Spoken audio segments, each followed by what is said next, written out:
Les assassinats de l'occupation se poursuivent au Liban. Les incursions se poursuivent en Cisjordanie occupée. Et le premier cas de la sous-variante de la variole du singe apparaît au Canada.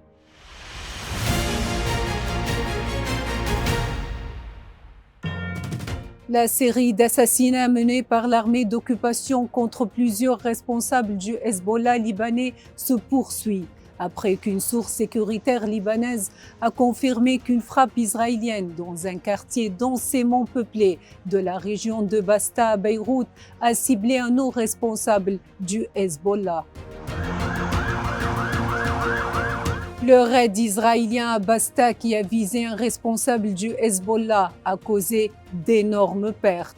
Le gouverneur de Beyrouth a confirmé que cette frappe est la 8e sur la capitale.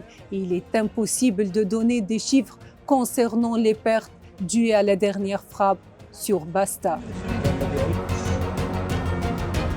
Les raids au Liban n'ont pas arrêté les incursions continues des forces d'occupation en Cisjordanie occupée, avec la poursuite de l'incursion dans le village de Kafr Abouch au sud de Tulkarem en Cisjordanie occupée. L'occupation a envoyé des renforts militaires supplémentaires dans le village, avec de vastes opérations de fouilles et de ratissage. L'incursion de dizaines de maisons palestiniennes, soumettant leurs habitants à des interrogatoires sur place et transformant plusieurs d'entre elles en casernes militaires.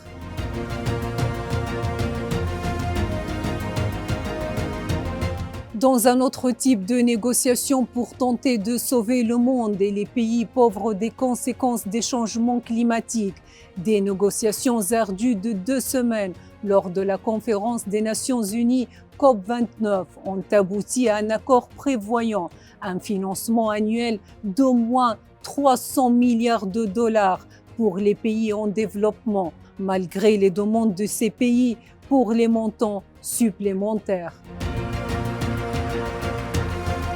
Au Canada, les premiers cas de la sous-variante 1 de la variole du singe sont apparus chez une personne au Manitoba.